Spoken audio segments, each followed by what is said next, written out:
Hello बच्चों, कैसे हैं आप लोग। तो एक बार मैं फिर हाजिर हूं देहरादून से हमारी रिवीजन सीरीज लेकर। तो बच्चों, हम principle of inheritance and variation chapter का रिवीजन स्टार्ट कर रहे हैं, जिसमें आपको जो फर्स्ट लेक्चर दिया गया था जिसका ड्यूरेशन करीब 1.5 घंटा था, मैं उस 1.5 घंटे का पूरा कॉन्सेप्ट आपको 15 मिनट के अंदर क्वालिटी के साथ एक्सप्लेन करने वाला हूँ। तो बच्चों, सबसे पहले जो हमने इसके अंदर टॉपिक पढ़ा था वो आपका था डीएनए, क्रोमोसोम एंड क्रोमैटिन, इनके बीच में क्या डिफरेंस होता है। तो एक छोटी सी एग्जांपल से मैं आपकी इस कॉन्सेप्ट को स्टार्ट करूंगा। बच्चों, मान लीजिए आप किसी शहर में घूमने के लिए जा रहे हैं और आपको अपनी जो जीन्स है उसको बैग के अंदर रखना है। तो अगर आप जीन्स को फोल्ड करके रखते हैं तो वो आपके बैग में स्पेस थोड़ा कम लेती है, बट जीन्स को फोल्ड करने की वजह से आपकी जीन्स छोटी नहीं होती, वो कैपरी नहीं बनती। लेकिन अगर आप जीन्स को फोल्ड नहीं करते हैं, उसकी प्रॉपर तय नहीं करते हैं, तो वो बैग में स्पेस ज़्यादा घेरती है। इस बात से आप बिल्कुल सहमत होंगे। ठीक उसी प्रकार से आप मान लीजिए कि जीन्स का मतलब है डीएनए और बैग का मतलब है न्यूक्लियस। तो जो न्यूक्लियस होता है उसका साइज काफी छोटा होता है। आपको उसके अंदर एक लंबे डीएनए को पैक करना है। तो एक लंबा डीएनए को आपको न्यूक्लियस के अंदर रखना है और न्यूक्लियस का साइज छोटा है। तो एक छोटे से साइज के अंदर आपको इतना लंबा डीएनए उसके अंदर पैक करना है। तो अब आप खुद सोचिए आपने कहा कि सर जीन्स को अगर मैं फोल्ड करूंगा तो वो स्पेस कम घेरेगा और वो इजीली न्यूक्लियस के अंदर या बैग के अंदर एकोमोडेट हो जाएगा। तो आपका ये बहुत लंबा डीएनए है, आप देख सकते हैं ये कितना लंबा डीएनए है। तो होता क्या है, इस डीएनए के साथ हिस्टोन प्रोटीन आकर बैठ जाते हैं और डीएनए के साथ जब हिस्टोन प्रोटीन बाइंड करते हैं तो ये डीएनए की पैकेजिंग कर देते हैं। ये डीएनए के अंदर कॉइल्स को बढ़ा देते हैं। अब आप देखिए आपका डीएनए कितना लंबा है, तो जब हिस्टोन प्रोटीन इनके साथ जुड़ेंगे तो वो इसके अंदर कॉइल्स को बढ़ा देंगे। तो अब आप देखिए इसके अंदर टोटल 3 कॉइल्स हो गए हैं। तो देख लीजिए डीएनए की जो लंबाई है, लेंथ अभी भी उतनी ही है, लेकिन आपका डीएनए आपको छोटा दिख रहा है क्योंकि इसके अंदर नंबर ऑफ कॉइल्स इंक्रीज हो गए हैं। तो ये जो चीज आपकी बनती है डीएनए के साथ जब हिस्टोन प्रोटीन जुड़ जाता है, तो जो चीज आपकी बनती है उसको आप क्रोमैटिन बोलते हैं, उसको आप क्रोमैटिन बोलते हैं। अगर आप इसकी और ज्यादा कॉइलिंग कर देंगे, अगर आप इसकी और ज्यादा कॉइलिंग कर देंगे तो ये और छोटा हो जाएगा, इसको आप बोलते हैं क्रोमोसोम। तो आप मुझे बताइए क्रोमैटिन में कॉइलिंग ज्यादा है या क्रोमोसोम में कॉइलिंग ज्यादा है। आप कहेंगे कि क्रोमोसोम में कॉइलिंग ज्यादा है, मतलब यहां फोल्डिंग ज्यादा है। और अभी अभी आपने बताया था कि जब आप किसी जीन्स को फोल्ड करते हो तो उसकी थिकनेस बढ़ जाती है। ठीक इसी तरीके से जैसे कि ये एक रुमाल है, ये एक रुमाल है, ये एक डीएनए है। आपने इस डीएनए को फोल्ड किया, आपने इस डीएनए को फोल्ड किया तो ये क्रोमैटिन हो गया। देख लीजिए थिकनेस बढ़ गई। आपने इसको और ज्यादा फोल्ड किया तो इसकी थिकनेस और बढ़ गई, ये आपका बन गया क्रोमोसोम। तो जैसे जैसे आप डीएनए से क्रोमैटिन की तरफ जाएंगे और क्रोमैटिन से क्रोमोसोम की तरफ जाएंगे, आपकी जो थिकनेस होगी वो बढ़ती जाएगी। तो अगर मैं आपसे पूछता हूं कि क्रोमैटिन और क्रोमोसोम में क्या डिफरेंस है, तो आप बताएंगे कि जो क्रोमैटिन होता है उसमें जो डीएनए की जो कॉइलिंग होती है उनका नंबर कम होता है, लेकिन जो क्रोमोसोम होता है उसके अंदर डीएनए की कॉइलिंग का नंबर ज्यादा होता है। दूसरी चीज, जितनी कॉइलिंग कम होगी उतना पैटर्न हमें थिकनेस उसकी कम दिखेगी, इसलिए क्रोमैटिन हमें थिन दिखता है और क्रोमोसोम हमें थिक दिखता है। बिल्कुल सही है। दूसरी चीज आप देखेंगे कि जो क्रोमैटिन होता है वो आपको लॉन्ग दिखा था और जो क्रोमोसोम था वो आपको शॉर्ट दिखा था, क्योंकि क्रोमोसोम का अंदर जो डीएनए प्रेजेंट था उसमें कॉइलिंग ज्यादा थी। तो इसका मतलब वहां पर आपको जो क्रोमोसोम है वो शॉर्ट दिखता है, लेकिन क्रोमैटिन जो है आपको लॉन्ग दिखता है, क्योंकि क्रोमैटिन के अंदर जो डीएनए प्रेजेंट होता है उसके अंदर कॉइलिंग्स क्रोमोसोम के डीएनए के कंपेयर में कम होती है। लेंथ ऑफ डीएनए यहां आपको ज्यादा दिखेगी, यहां लेंथ ऑफ डीएनए कम दिखेगी। देखिए लेंथ में चेंज नहीं आता है, बट मैं किस रेस्पेक्ट में आपको बता रहा हूं। यहां जो स्ट्रक्चर मुझे दिखेगा वो मुझे ज्यादा लंबा दिखेगा, यहां जो स्ट्रक्चर मुझे दिखेगा वो स्ट्रक्चर मुझे थोड़ा छोटा दिखेगा, क्योंकि वहां फोल्डिंग और कॉइलिंग का नंबर ज्यादा होगा। तो मैं कह सकता हूं कि क्रोमैटिन जो है वो बहुत ज्यादा कंडेंस नहीं है। कंडेंस कौन है? क्रोमोसोम। तो क्रोमोसोम की डीकंडेंस फॉर्म को आप बोलते हैं क्रोमैटिन। अगर क्रोमोसोम की कंडेंस फॉर्म, क्रोमैटिन की कंडेंस फॉर्म को आप बोलते हैं क्रोमोसोम।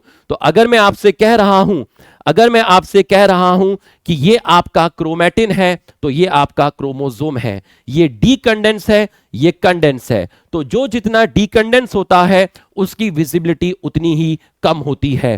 क्रोमैटिन की विजिबिलिटी कम होती है क्योंकि वो डीएनए की डीकंडेंस फॉर्म है, लेकिन क्रोमोसोम की विजिबिलिटी ज्यादा होती है क्योंकि वहां पर डीएनए ज्यादा कंडेंस होता है, उसमें कॉइलिंग ज्यादा होती है। और क्रोमोसोम क्रोमैटिन के मुकाबले थोड़ा शॉर्ट होता है और थिक होता है, लेकिन क्रोमैटिन जो होता है वो लॉन्ग होता है और वो आपका थिन होता है। अब जब आपने 11th क्लास में चैप्टर पढ़ा होगा cell cycle and cell division, तो वहां पर आपने इंटरफेस भी पढ़ा होगा, प्रोफेस पढ़ा होगा, मेटाफेस पढ़ा होगा। तो इंटरफेस में आप बेसिकली वर्ड यूज करते हैं क्रोमैटिन। तो इंटरफेस में आपके पास क्रोमोसोम की डीकंडेंस फॉर्म होती है जिसको आप बोलते हैं क्रोमैटिन, तो ये बात आपको अच्छे से समझ में आ गई होगी। इंटरफेस से जब आप आगे जाएंगे, प्रोफेस की तरफ जाएंगे, प्रोफेस की एंडिंग में जाएंगे या मेटाफेस में जाएंगे, तब आप वर्ड यूज करते हैं क्रोमोसोम। तो मैंने आपको क्रोमैटिन बताया, मैंने आपको क्रोमोसोम बताया, आपको अच्छे से यह चीज समझ में आ गई होगी। उसके बाद क्रोमोसोम, ये भी एक क्रोमोसोम है, ये भी एक क्रोमोसोम है, बट इसके अंदर आपकी दो क्रोमैटिड है। एक क्रोमैटिड व्हाइट कलर से दिखाई है और एक क्रोमैटिड येलो कलर से दिखाई है।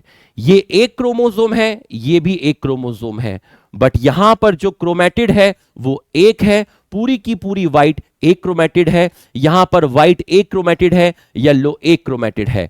एक क्रोमैटिड में एक डबल स्ट्रैंडेड डीएनए है, एक क्रोमैटिड में एक डबल स्ट्रैंडेड डीएनए है, दो क्रोमैटिड में दो डबल स्ट्रैंडेड डीएनए है। तो बच्चों ये जो आपको दिख रही है व्हाइट कलर से क्रोमैटिड, क्रोमैटिड के अंदर प्रेजेंट होता है डीएनए। तो बच्चों क्रोमैटिन के अंदर जो डीएनए होता है, जब उसमें नंबर ऑफ कॉइल्स और ज्यादा हो जाते हैं तो वो पहले के मुकाबले और उसकी विजिबिलिटी बढ़ जाती है, वो थिक हो जाता है और थिकनेस होने की वजह से वो और ज्यादा कंडेंस हो जाता है। तो क्रोमोसोम जिस चीज का बना होता है उसको बोलते हैं क्रोमैटिड, और क्रोमैटिड के अंदर प्रेजेंट होता है डीएनए।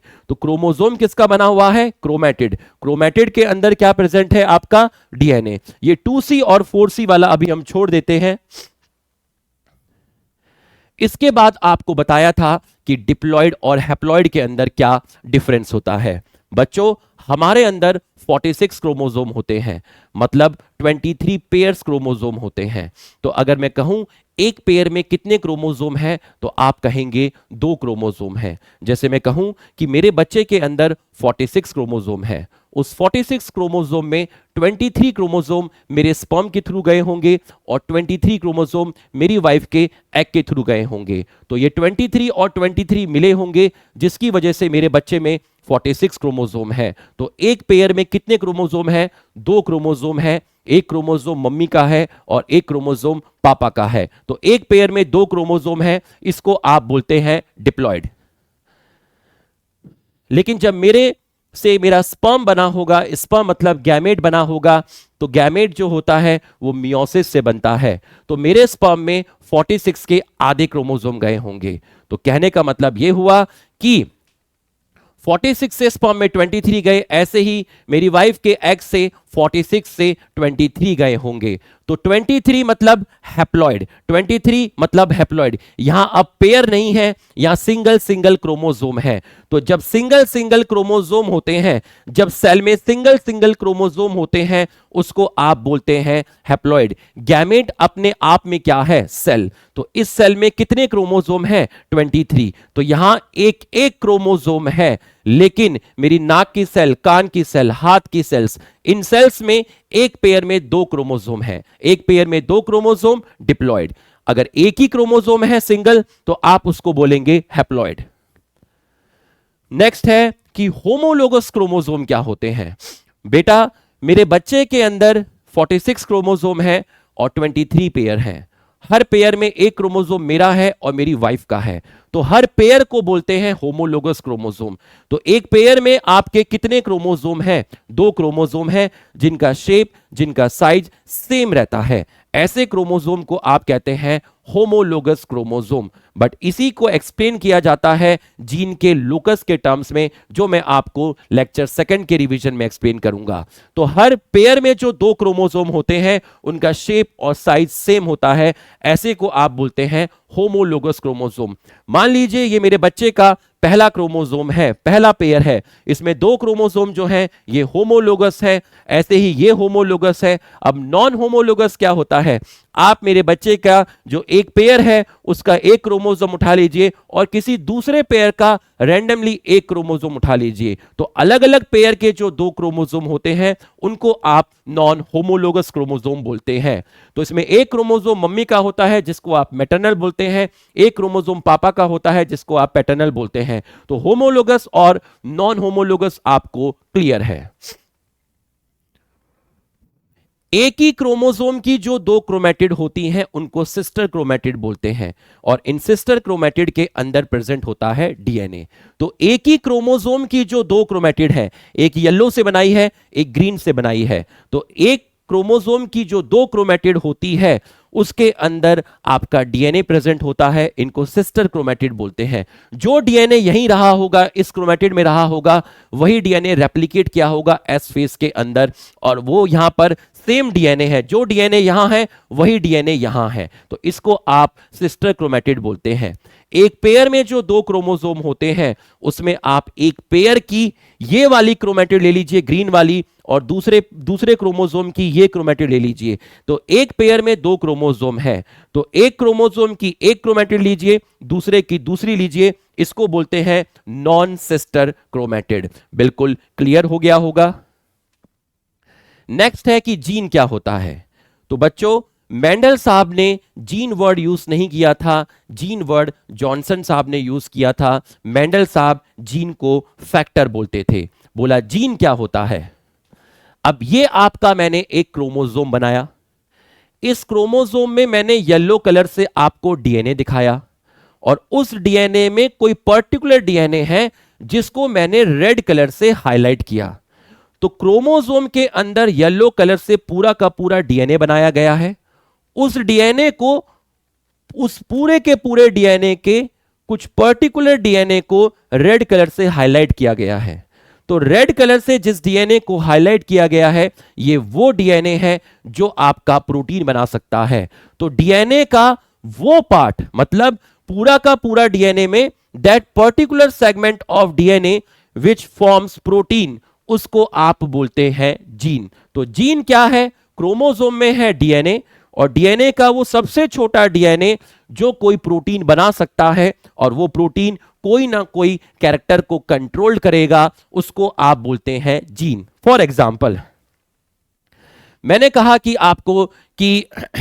आपको कहा कि प्लांट की हाइट है, प्लांट की लंबाई है। तो बच्चों, प्लांट की जो लंबाई है वो एक कैरेक्टर है। इसको कंट्रोल किसने किया? इसको कंट्रोल किया जीन ने। मेरे बच्चों में मान लीजिए बालों का कलर है, तो बाल का जो कलर है वो क्या है? कैरेक्टर है। उसको कंट्रोल किसने किया? जीन ने। तो एक जीन एक कैरेक्टर को कंट्रोल करता है, एक जीन एक कैरेक्टर को कंट्रोल करता है।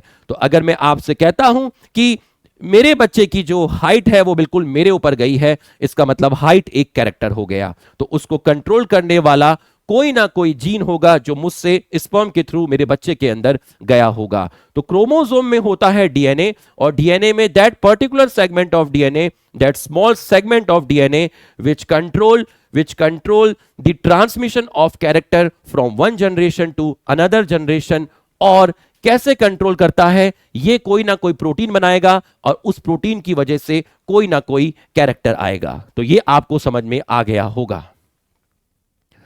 कैरेक्टर एंड ट्रेट, एक जीन का एक कैरेक्टर होता है, जैसे हो गया प्लांट हाइट, हाइट टॉल हो सकती है, ड्वार्फ हो सकती है, तो टॉल और ड्वार्फ ट्रेट होती हैं। ठीक, गुलाब के फूल का कलर कैरेक्टर है, बट गुलाब का जो कलर है वो रेड हो सकता है, येलो हो सकता है, ये होता है आपका ट्रेट। तो अब आप देख लीजिए, हमने 15 मिनट के अंदर पूरा का पूरा लेक्चर क्वालिटी के साथ एक्सप्लेन किया। तो ये रिवीजन सीरीज को बहुत इंपॉर्टेंट लेना। हमने पहले चैप्टर का जो 1.5 घंटे में पढ़ा था उसका रिवीजन कंप्लीट किया। अब कल आपके पास जो आएगा वो सेकंड लेक्चर का रिवीजन आएगा। तब के लिए थैंक यू।